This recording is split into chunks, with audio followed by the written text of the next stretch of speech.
Fala galera, seja bem-vindo ao WePlanCast, o podcast semanal da WePlan. Aqui vamos falar sobre imóveis planejados, inovação, gestão e empreendedorismo. Nossa missão é trazer um conteúdo relevante, direto, sem meias palavras. Todos a bordo? Então vamos nessa!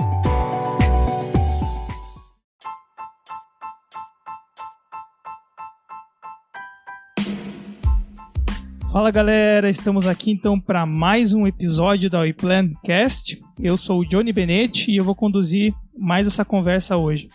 Quem está aqui comigo, do meu lado aqui, Renan. E aí pessoal, tudo certo? Bora, vamos gravar mais um podcast hoje.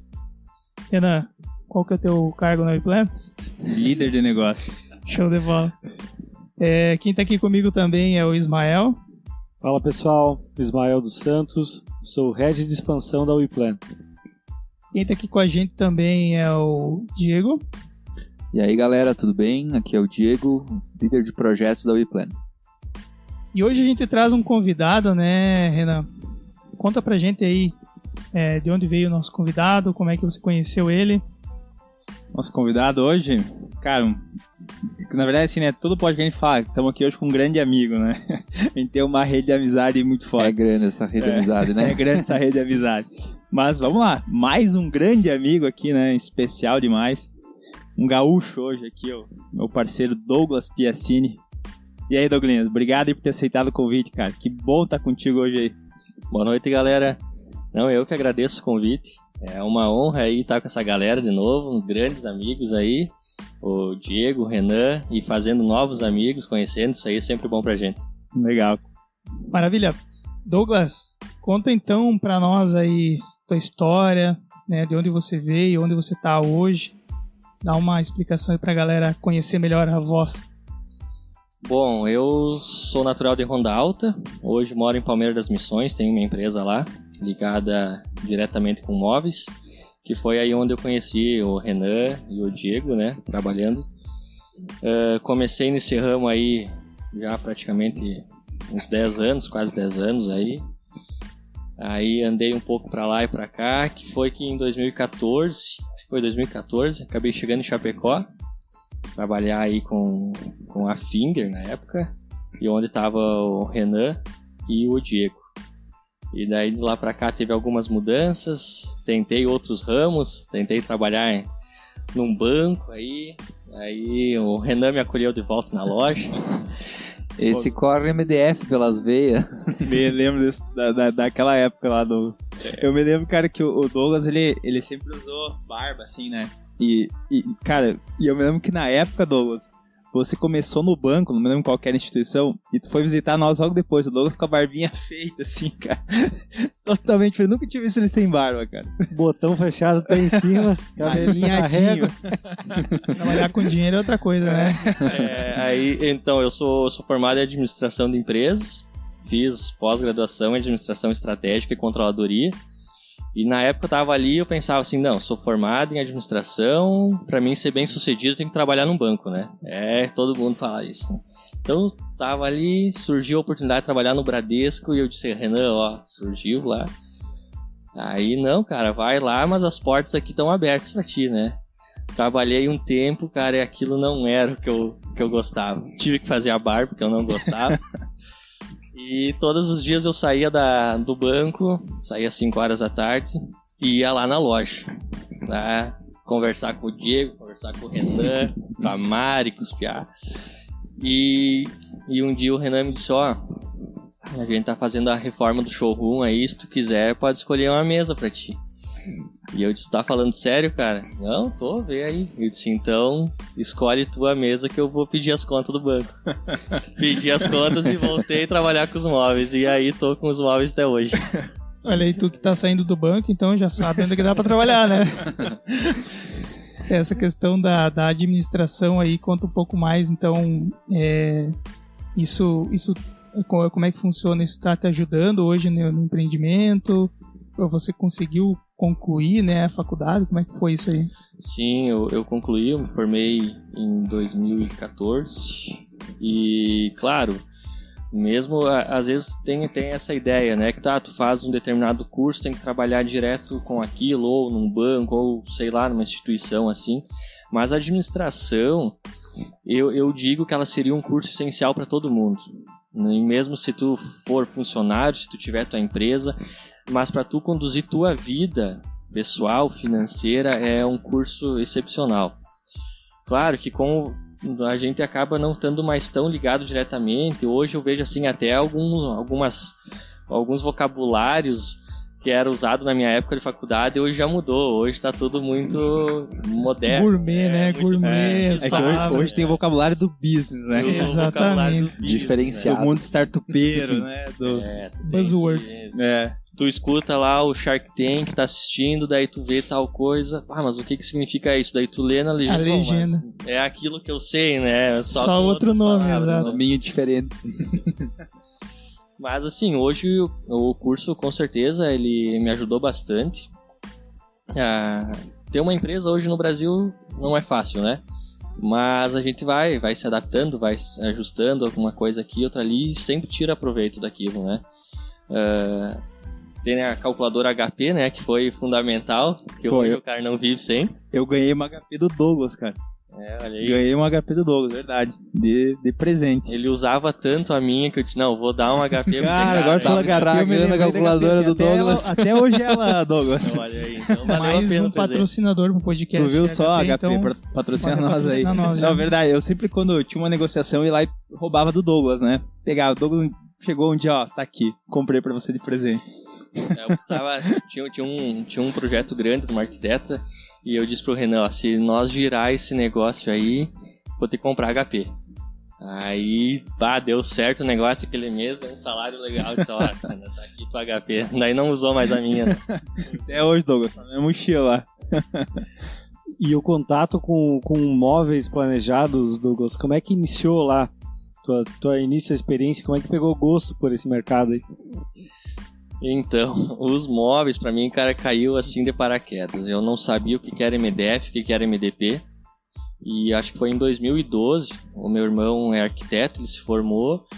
E um pessoal lá de Sarandi, na época, disse pra ele, ó, a gente quer abrir uma loja aqui e eu acho que tu seria um cara bom pra nós ter, tu já tem formação na área e tal. Tu não quer abrir essa loja? E daí ele disse, olha, eu tenho que conversar com meu irmão pra ver se ele topa, né? Aí ele chegou pra mim e disse, ó, me ofereceram uma loja sim, mas eu só topo se tu entrar junto. E eu disse, cara, eu não entendo nada.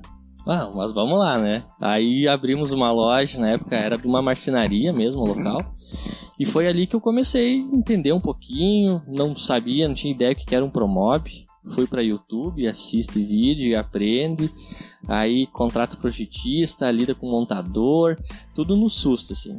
Aí passou um ano, tinha que, para nós continuar, ou fazia um investimento grande, e não tinha capital próprio na época, era novo ainda, sem muita experiência, e eu disse, não, acho que é muito arriscado. Até aqui a gente veio bem, mas forçar uma coisa que talvez não dê certo.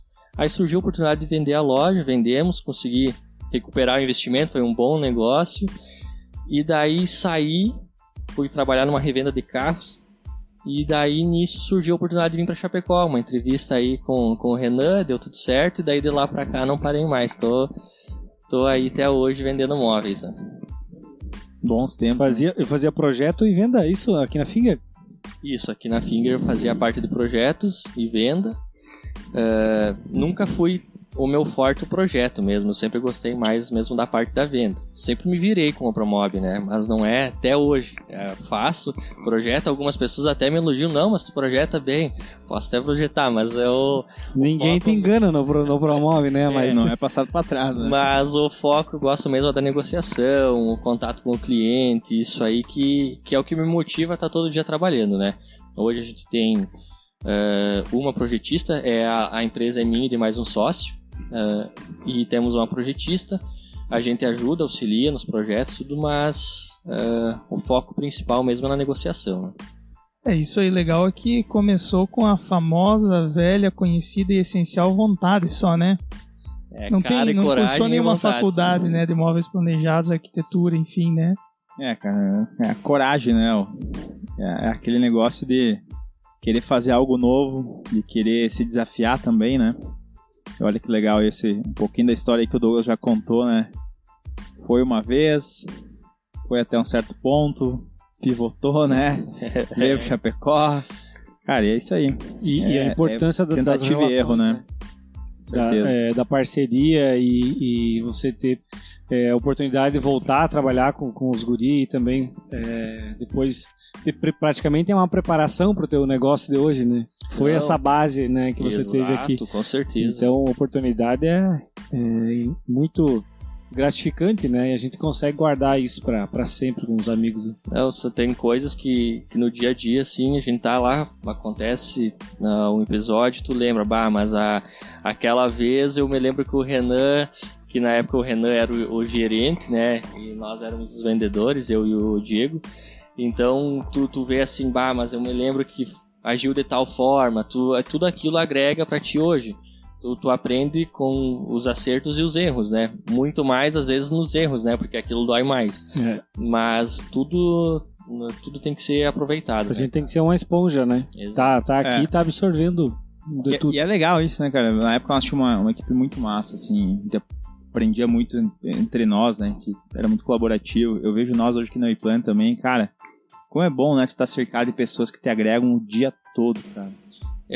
Eu digo que eu não tinha só colegas de trabalho, na época eram amigos mesmo, cada um ajudava de uma forma, porque eu vim para Chapecó, não tinha quase conhecidos aqui, então era a galera do trabalho, era amigos, mas a gente conseguia ter uma relação muito profissional, junto com a amizade, sem nenhuma interferir em nada. O Diego, que era o master dos projetos, né, dominava o Promob, não tinha alguma coisa no Promob, ele criava uma geometria lá e fazia, tá aqui, ó, essa porta aqui funciona agora, e era assim, cada um ia se ajudando, e ali a gente aprende, né, cara, e vai para um lado, vai para o outro, trabalhei com outras marcas também, então tudo isso vai agregando. Hoje a gente sabe o potencial de cada marca, sabe argumentar o teu produto, os diferenciais, que é muito importante. Tem muita marca boa no mercado. Cara, nós estávamos falando sobre isso, Gelo. Como tem marca boa, né? Como tem indústria boa, cara. A gente tá muito bem servido. E tá muito parelho hoje, né? Muito, cara. A gente régua fala aí pra cima. Em todo episódio que antes a gente tinha diferencial, né? Você falava fundo encaixado, falava espessura de caixaria, sistema de ferragem. Hoje qualquer empresa consegue comprar esse sistema. E aí vai da experiência, do argumento, de você se adaptar ao mercado, né? E o que é coerente para você estar aplicando e as estratégias do dia a dia, né? E como converter de forma mais rápida. E é para isso que a gente tá aqui hoje, né? Para falar desse mercado, Douglas. Do dia a dia, da loja, dos desafios, né? Os principais desafios. Então, é o que a gente domina e é o que a gente gosta de fazer. E mais um ponto aí só para o Ismael falou antes, a importância das boas relações, né? Passa os anos, vai e volta, mas que bom de poder se encontrar hoje aqui, né, novamente. Muito bom. E poder bater um papo sobre o mercado. E, cara, olha só que engraçado, né? O Douglas aí, a gente trabalhou junto há muito tempo atrás, e na época quando o Douglas estava com nós lá, né, Diego? O Ismael era nosso principal concorrente. É isso aí. Hoje nós estamos com o Ismael aqui na mesa, o Douglas com a empresa dele lá em Palmeiras das Missões. Então o mundo, as coisas giram, mas importante demais, cara, as boas relações. Com certeza. Ainda tem muito, que nem hoje onde nós temos a loja, que é em Palmeiras das Missões, é uma cidade relativamente pequena. Então ainda tem um pouco disso da concorrência, de aquele cara é meu concorrente, não posso cumprimentar ele na rua. E não é, cara, eu acho que se o mercado se unisse um pouco mais, talvez a gente não passaria por tanta dificuldade que a gente passa. Porque cada um tenta achar uma brecha para vender e que vai criando problemas pro mercado. Estratégias comerciais, né, do dia a dia, assim, né, que dificultam o trabalho lá na ponta e mal acostumam as pessoas, né? Exato. No comércio no geral, se tu for ver quem criou a primeira vez uma venda parcelada em 10 vezes, obrigou todo mundo a vender em 10 vezes. E assim o mercado vai indo em todos os sentidos. Então, o cara lá que tem uma marcenaria, ele acha que pode fazer uma coisa diferente sem uma engenharia, sem um teste, dá para fazer, aí ele chega na outra empresa e quer aquilo, então tudo isso vai dificultando no mercado no geral, né?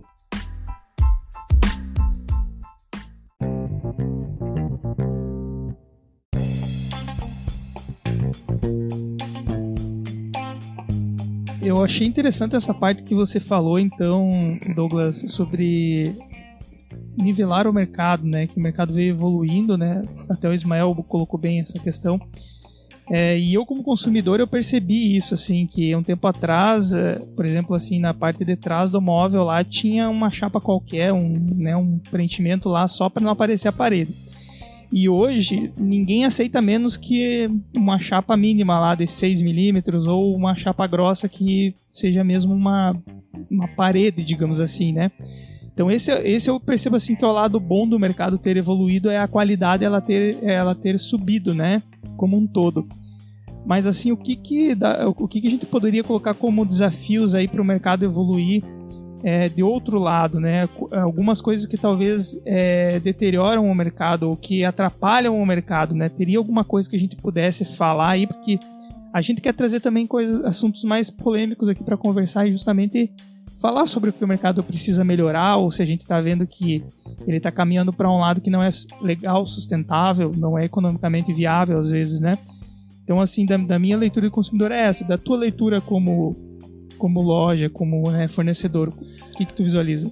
Olha, eu acho que de fato tá muito parelho hoje, quanto bem sem marcas, né? Lojas que respondem por uma marca, por uma indústria, tá tudo muito nivelado.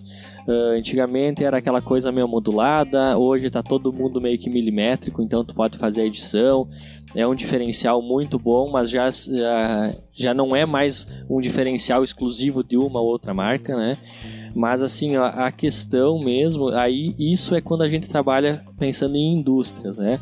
Mas o que dificulta o mercado ainda são algumas pequenas marcenarias que quando tu olha o produto, olhando assim, ele é tudo a mesma coisa, tudo muito bonito. Mas no final, o acabamento, um fundo, como tu falou, hoje a gente trabalha com fundo 6mm, com tratamento impermeabilizante para não passar fungo, para não ter umidade dentro do roupeiro do cliente, para não ter umidade no banheiro. Aí vem o produto lá do Zezinho lá da marcenaria, que aparentemente é igual, mas vem com nada a ver com aquilo. E o cliente é normal para ele colocar no mesmo nível e comparar. Exato, né? Porque na imagem, olhando aquilo, tu olhando a chapa do MDF por fora, ela é toda igual, mas tem seus diferenciais, tem o acabamento que agrega o valor no produto e que faz a diferença na durabilidade dele. Hoje a gente trabalha com 6 anos de garantia, tem um certificado de ISO 9001 de qualidade, que isso para uma indústria é muito importante, e daí às vezes o cliente diz assim, mas a tua cozinha tá dando 7 e a dele tá dando 6. Cara, a dele que tá cara. É a dele que tá cara, porque assim, ó, eu tenho lá na indústria uma máquina que cola a borda que custa 14 milhões. Ela faz 8.000 peças por dia. Eu tô te dando 6 anos de garantia. O que ele tá te oferecendo? Padrão de fabricação, né? Se precisar produzir 1.000 peças, vão ser 1.000 peças iguais e não mais ou menos. Então tudo isso é que agrega o valor que as pessoas... até por falta de experiência, eu me coloco no lugar que quando eu não trabalhava nesse ramo, eu olhava uma sala montada, uma cozinha, tudo aquilo era muito parecido. Mas hoje a gente consegue ver de outra forma, né? Tu falando agora, eu me lembro de uma passagem aí que a gente foi fazer uma compra com o Ismael lá na época da Todeskine. Era SCL, acho? Não, acho que era Todeskine, eu lembro até hoje. E ele fez questão de tirar a gente da cadeira e levar até os mostruários e mostrar o diferencial que a marca tinha e por que ele explicou, isso que vai provavelmente estar um preço diferente do que você orçou, mas a fábrica, a marca, os produtos que a gente trabalha aqui são assim. Daí ele me mostrou nos detalhes. Por quê? Porque ele também sabia que eu sou detalhista e eu gosto de fuçar, enfim, né? Ele sabia o meu perfil, né? Aquele circuito famoso, conhece, né? Mas assim, me veio à mente isso que foi o trabalho que ele como vendedor fez de explicar o que é esse ISO aí para o cliente. Como é que esse ISO da indústria vai chegar até o cliente para fazer sentido? Porque você só falar que tem um ISO não diz nada. E você tem uma coisa que eu aprendi assim nessa minha trajetória trabalhando com móveis, foi justificar cada palavra que tu fala, um termo, vamos dizer, é um sistema de fundo encaixado. E aí, a maioria das vezes o cliente ele pode ficar quieto, né? E ele não entendeu o que é fundo encaixado. Então, assim, o fundo encaixado, então ele é um fundo que é feito uma usinagem, um rasgo na lateral do móvel, e aí desce um fundo 6 milímetros, mostra a espessura do fundo. Então, tudo, porque o que eu vejo hoje? O cliente vai comprar um carro, a maioria dos clientes, eles estudam do carro, né? Estudam sobre o carro, motor...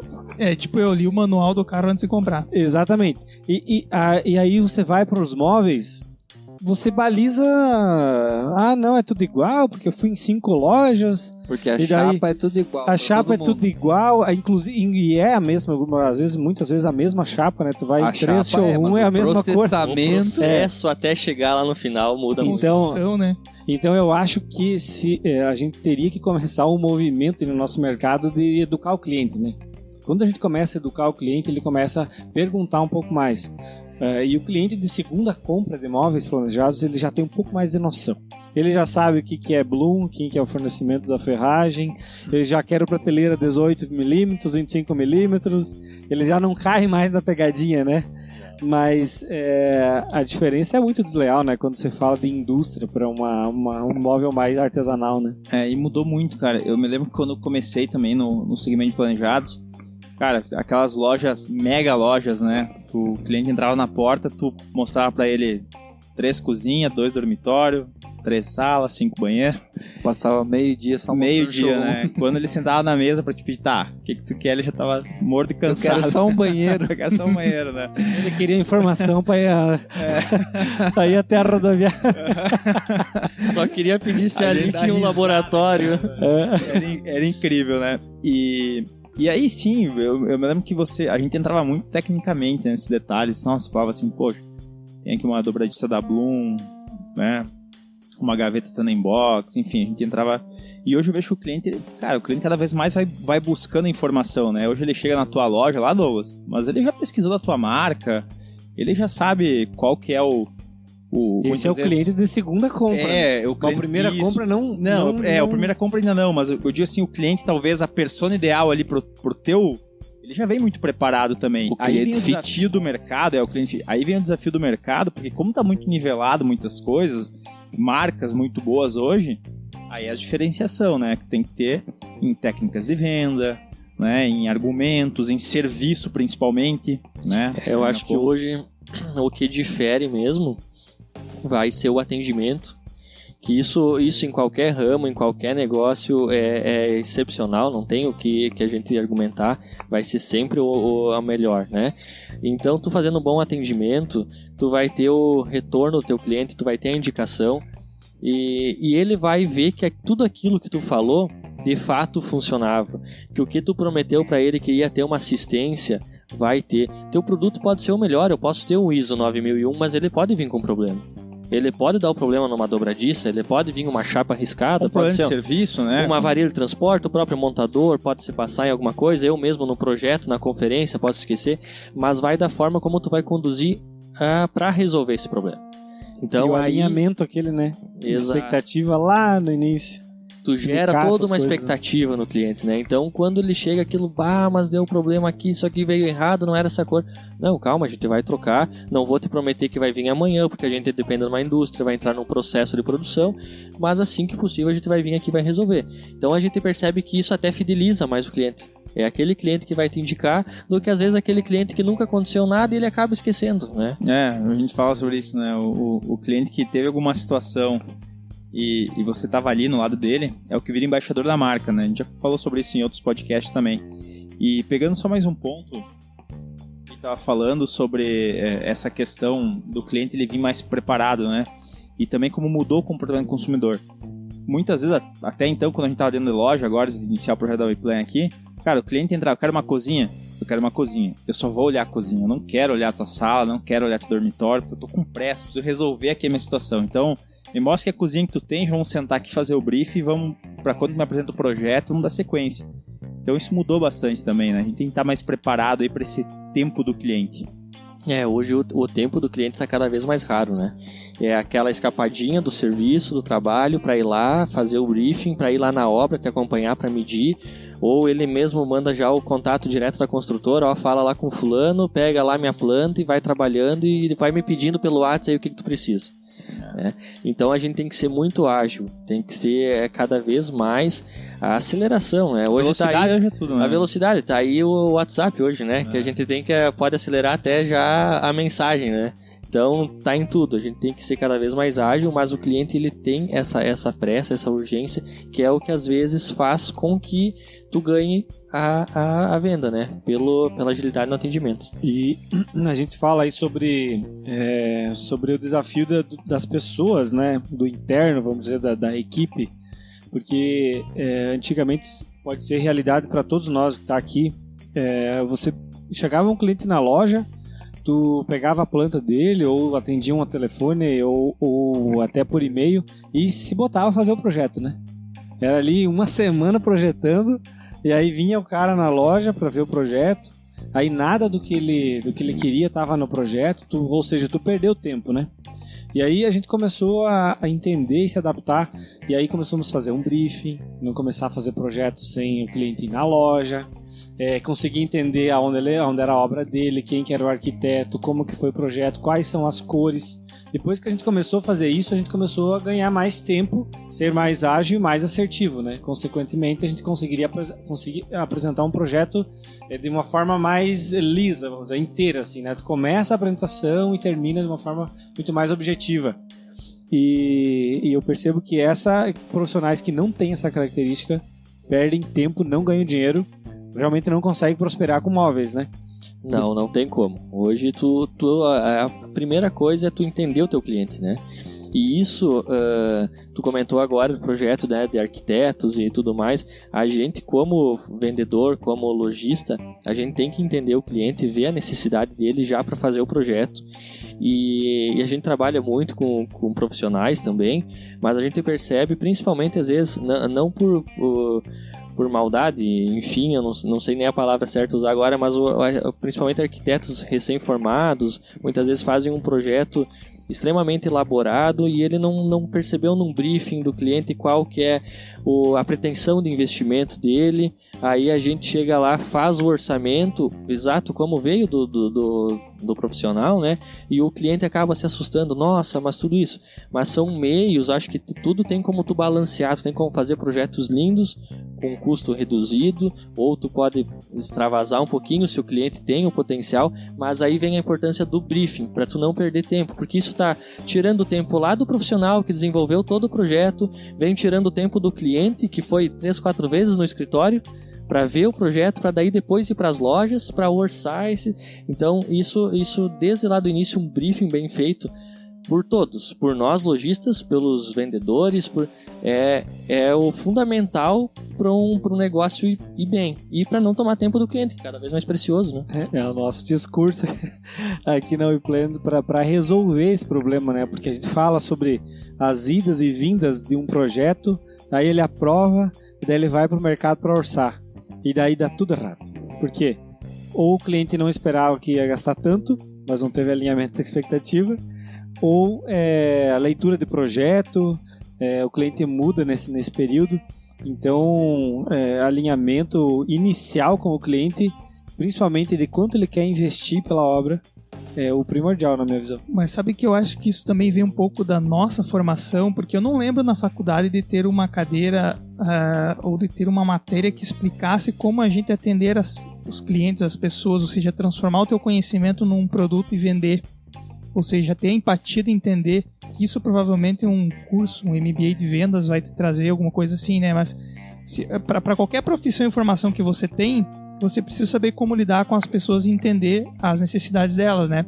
E eu não sei também na tua formação de administração, Douglas, também não deve ter nenhuma forma de ensinar como você atender um cliente, escutar um cliente, prospectar um cliente. Eu não sei se tem essa matéria, mas é talvez uma falha, né, das formações, porque o cara sai da faculdade louco para aplicar técnica, né? Extremamente Técnico, né? Mas daí chega a primeira barreira dele, ele não sabe, mas é uma pessoa, que é o cliente dele, é o próximo cliente dele, né? E nas pessoas é que tá a maior dificuldade, né? Porque a parte técnica você domina com o tempo, enfim, né? Mas e é muito cliente... mais fácil você gostar e aprender do técnico, né?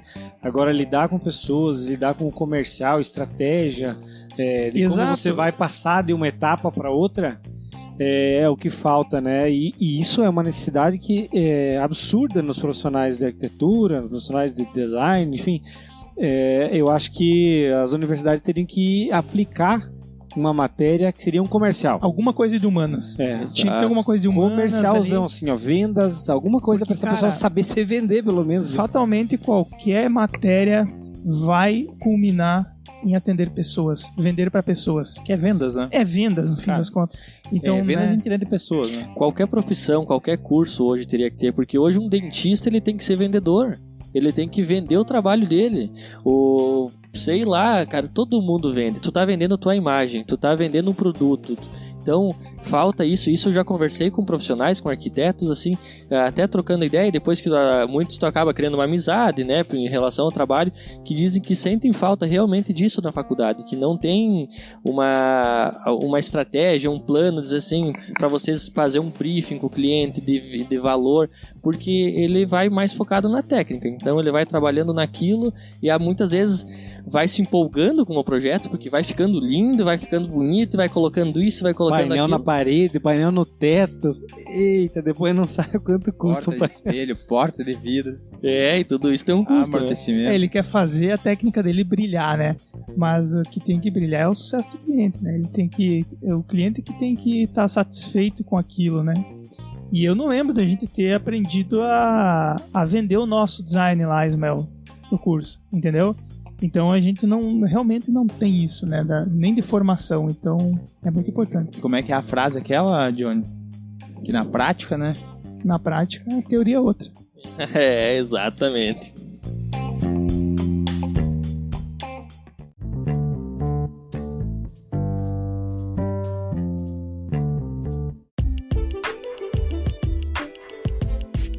Douglas, quais são as maiores dificuldades que você considera hoje e que, se fosse para mudaria o cenário aí do nosso mercado de imóveis planejados, os desafios da loja mesmo, do dia a dia? Olha, tem bastante coisas, né? Algumas a gente vai conseguindo absorver mais fácil, trabalhando, resolvendo no dia a dia, mas algumas perduram de muitos anos, né? Então quem já tá nesse mercado aí, que nem a gente já meio velho já, tu vê que não muda. Questão de montagem, hoje em dia, ainda continua sendo um problema para as lojas, né? Porque muitas vezes tu não tem um volume de venda tão grande para tu ter um profissional contratado direto ali dentro da loja, porque senão ele fica um tempo ocioso, aí vários dias trabalhando, outros ali sem ocupação. Aí tu acaba terceirizando, que hoje é o meio que a maioria das lojas estão achando para trabalhar, né? E a terceirização, ela é boa, porém, muitas vezes tu precisa uma assistência que vai lá na casa do cliente resolver um probleminha. Aquele montador, ele não tem mais a obrigação contigo, porque ele tinha a obrigação de fazer aquele trabalho e depois ele já foi para outro. Muitas vezes ele não trabalha exclusivo para ti, trabalha para 2 ou 3 lojas, né? Então, transporte, que é uma dificuldade que a gente vem sentindo também pela falta de empresas especializadas no ramo do transporte do planejado. Porque o planejado, ele é diferente, ele tem que ter um cuidado, não é o mesmo cara que vai lá com o caminhão para carregar um fardo de arroz e vai carregar o móvel. Ele tem que ter todo um jeito para carregar, ajeitar essa carga, né? Até a próprio caminhão, né? O baú ali interno tem que estar preparado para carregar móveis. Exato. A gente vinha falando essa semana aí com o Diego sobre isso. Amarrar uma carga, tu vai ter que ter um cuidado, colocar uma espuma ao redor para não marcar a peça, tudo aquilo, né? Então tudo isso são dificuldades que o mercado vem enfrentando há tempo, principalmente quando se trata de indústria, né? Que são poucas as lojas hoje que estão do lado da indústria, que tu pode ir buscar ali com o carro uma peça. Tu vai ter que esperar juntar um volume de mercadoria para ir lá e buscar isso, né? E então a dificuldade da entrega e logística, que é uma que a gente sofre também, né, pessoal? E qual que seria hoje a segunda, assim, montagem também, né? A gente já comentou, questão de projeto, conversão, concorrência ali. Hoje a gente vai para lá, vai para cá. Eu lembro que a gente argumentava contra a Finger há um tempo atrás, vocês contra a SCA. É normal da concorrência, né? Mas se vocês pararem para pensar, acima de tudo e a vida toda, sempre o concorrente maior foi a marcenaria, né? Então, cara. ia e vinha, e a marcenaria ainda era o que, Não, e que mais... é difícil tu medir esses caras, né? É Porque extremamente é difícil. um mercado extremamente informal também, né? A gente não faz nem ideia a quantidade de marcenaria que tem no mercado. É muito. E é aquele negócio, cara. É o cara que às vezes faz atrás de casa, não tira nota fiscal, E às infelizmente vezes não dá uma assistência técnica, estruturação de balcão totalmente diferente, né? você pega a forma de precificar isso, a forma de fazer um orçamento. Às vezes nem tá precificando certo, cara. Não, a maioria das vezes não tá, né? É, A maioria tu vê assim que decola e dá um ano, você foi o marceneiro, tu procura lá, não tem mais. Porque Porque é aquela conta de padaria, né? Você faz lá, então quer dizer que a farinha vai me custar tanto, eu vou jogar o dobro em cima e meto o ficho. É. E aí vai lá, te custa mão de obra, assistência, carro quebra na estrada, e aí o montador Tempo, bateu a né? peça, ou errou o projeto, refaz, não coloca no papel isso. Eu hoje mesmo estava falando com um fornecedor que faz pintura, só a parte de lacre de móveis, e ele falou, cara, é a terceira marcenaria que fecha aqui próximo da minha estrutura, né? Porque de fato quebrou todo mundo, a pandemia veio e separou, fez uma ralhada nesse mercado. E qual que é o ponto? E aí aquela marcenaria que é bem estruturada, que sai a precificar, que tem um ótimo trabalho, aí ela vai concorrer vai ficar muito próximo também dos custos que a gente pratica ali com a indústria. Com a até porque hoje com essa oscilação que a gente teve no mercado, que fazia que foi muito louco esse último ano, né, em função da pandemia, a gente passou coisas que eu nunca tinha vivido nos móveis, falta de matéria-prima, atrasos, que loucura isso. Aumentos de preço, e o marceneiro, mesmo estando bem estruturado, ele sentiu mais isso do que a grande indústria, porque tu imagina tu comprar uma carreta de chapa, tá difícil. O cara que vai lá e compra 2 chapas para fazer um balcão, compra 3. Então ele tá tendo mais dificuldade na compra e mais ainda no preço.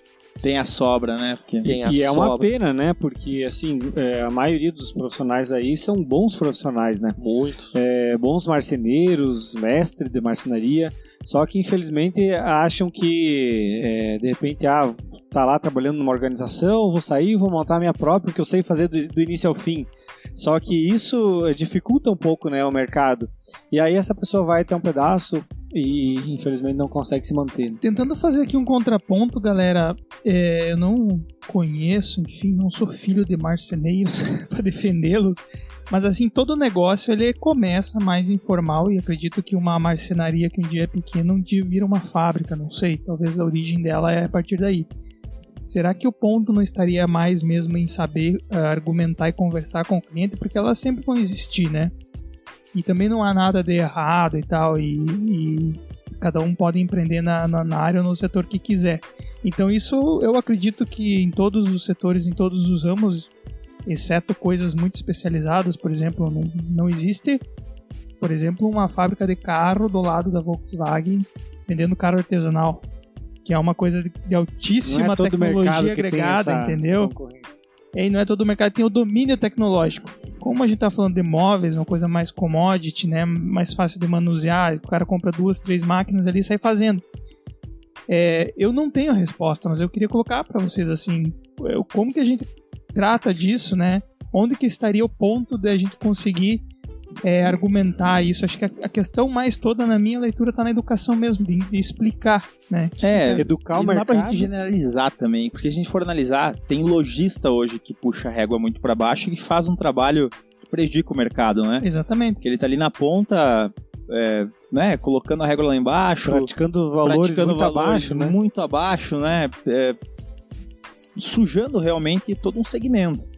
Então, a gente até tem que cuidar, às vezes a gente não pode generalizar. Exato, assim. e existe muito marceneiro bom, a gente tem até parceria com alguns marceneiros, porque como a gente tá longe da indústria, muitas vezes tu precisa fazer uma coisinha aqui, um ajustezinho, que a gente sabe, tu chegou na obra, tava diferente do que quando tu veio medir, foi alguma coisa, vai ter que fazer um ajuste, e tem muito profissional bom.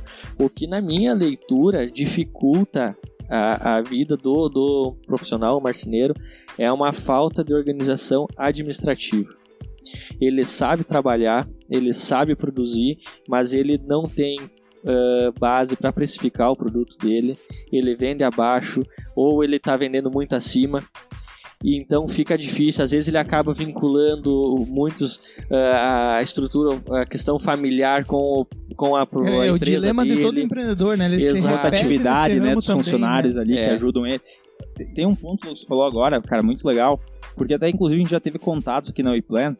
Porque acontece? O marceneiro, muitas vezes, o tempo que ele leva para comprar lá as chapas, né? Muitas vezes também ele tá ali um pouco em dificuldade em questão do capital de giro, então ele pegar uma entrada maior do cliente, ele não consegue parcelar também muitas vezes para o consumidor final. Então ele foi lá, comprou a chapa, ele cortou, ele montou isso na marcenaria muitas vezes, né? Conheço vários marceneiros que eles montam Pra toda... testar, né? Para Porque a testar única as forma de peças, testar é a é única essa. forma.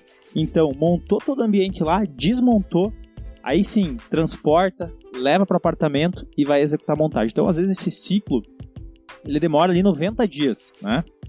E hoje a gente sabe que tem as indústrias que produzem numa velocidade de 15 dias, por exemplo, e esse marceneiro ele também pode se reinventar, que é um caso que a gente já tem hoje um credenciado na WePlan, no Rio de Janeiro, né, que é pai e filho, e eles queriam achar uma maneira de terceirizar a produção. Então hoje tem o filho na parte de projeto e o pai vai gerenciar a parte de montagem, mas a produção em si, que é uma questão que toma bastante tempo, eles terceirizaram com a WePlan. Então é uma maneira de se reinventar também. Hoje eu tenho uma equipe terceirizada que presta alguns serviços para mim, que ele foi marceneiro e ele teve muita dificuldade, ele ganhava dinheiro e misturava e acabou que ele faliu, né? E ele me disse, cara, eu percebi que com as máquinas que eu tenho, com as ferramentas que eu tenho, eu ganho mais dinheiro só montando do que eu fazendo todo o processo que eu fazia e eu tô vivendo melhor. Deu a letra, moça. Porque, cara, se for analisar, o marceneiro ele assume a bronca ali da produção, né? Da montagem do comercial. Cara, logística. Ele é muito foda, vamos dizer. Porque, cara, ele tem que abraçar tudo. A gente sofre numa loja, pegando o produto pronto, tendo que levar a montar, e ele faz todo o processo. Então, ele tem que ser... Pra quem tá bem estruturado como marceneiro, tem que tirar o chapéu. O cara tem que se virar em 10, né? Super-herói, né, cara? E isso também, assim, a questão, como a gente falou, né, de misturar as coisas, de saber organizar a empresa.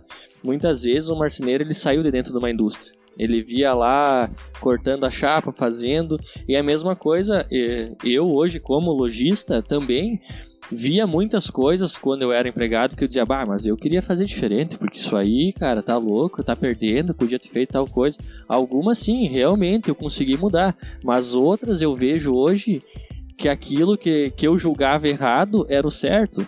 Quando tu tá do outro lado da mesa, tu vê que a pancada é diferente, né? Então tu tem que dançar conforme a música e a coisa vai apertando. Não é fácil, não. Dá pra morrer abraçado nas nossas crenças, né, cara? Não, tem que estar sempre de olho, ouvindo opiniões diferentes e testando muita coisa, né?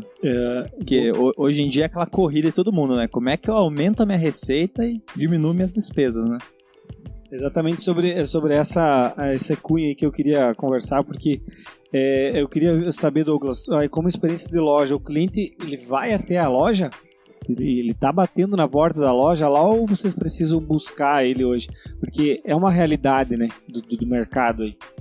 Hoje nós, graças a Deus, acho que a gente entrou no mercado num momento bem aquecido também e a gente veio desenvolvendo um trabalho de atendimento muito bom, que hoje nós não precisamos buscar cliente. A gente está todo dia recebendo por indicação. Nosso principal forma de captação é a indicação. Um cliente indicando o outro, um profissional, um arquiteto indicando a empresa, que isso é o que hoje está nos sustentando.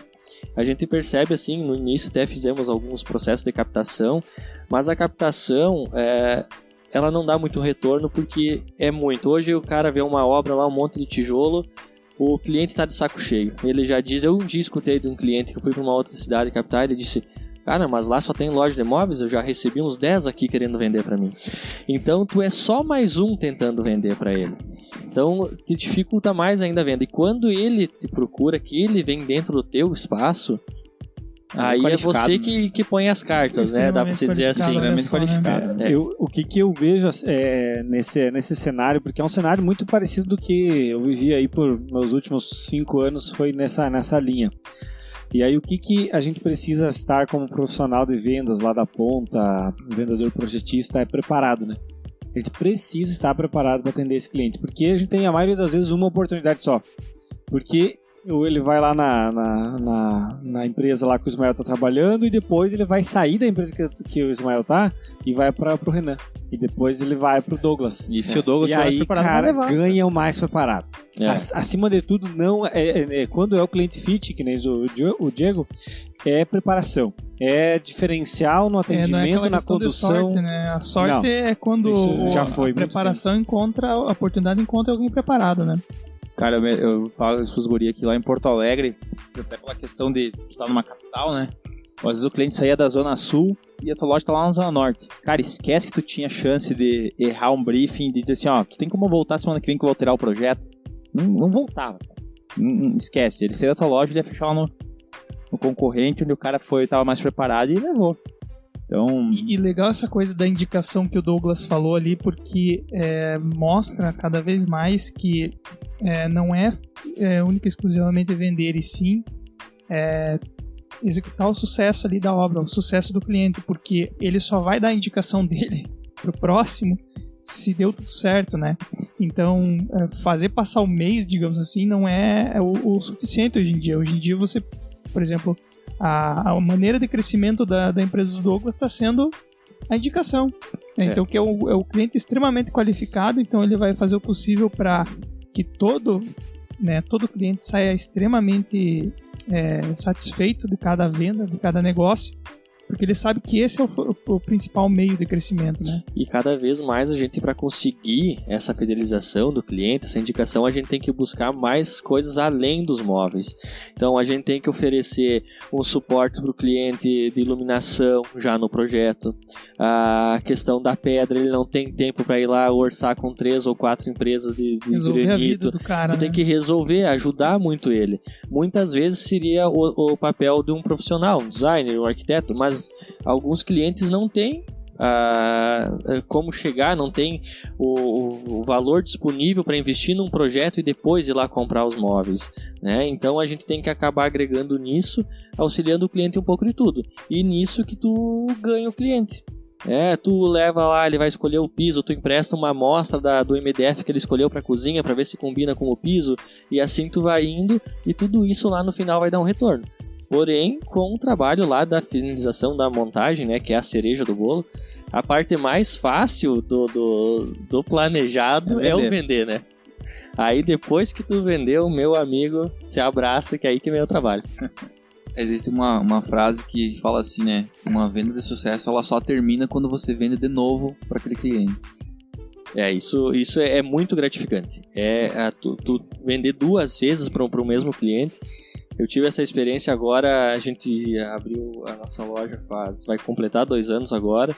Logo que abrimos a loja, atendemos um casal lá que precisava urgentemente, um projeto estava vindo de outra cidade. Aquela coisa, trabalho de noite, apresenta no sábado, fiz a venda. Cara, ficaram super felizes, agora estão construindo uma casa enorme, o dobro do que eu vendi naquele apartamento, e nos procuraram, olha... ele me disse assim, a minha esposa quer fazer o orçamento lá em outra empresa, mas eu, por mim, nem fazia, é aqui contigo. Então, cara, isso eu falei pra ele, nós fechamos o negócio até por mensagem numa sexta de noite, era passado da meia-noite já, conversando com o cliente, né? E ele me disse, cara, é isso que é o diferencial, desde o início a gente foi bem atendido, você sempre atencioso, então é o que a gente cobra da equipe. Eu me cobro, a gente se cobra todos juntos para dar o melhor atendimento possível para o cliente, que vai ser o diferencial, já é o principal e daqui para frente vai ser cada vez mais.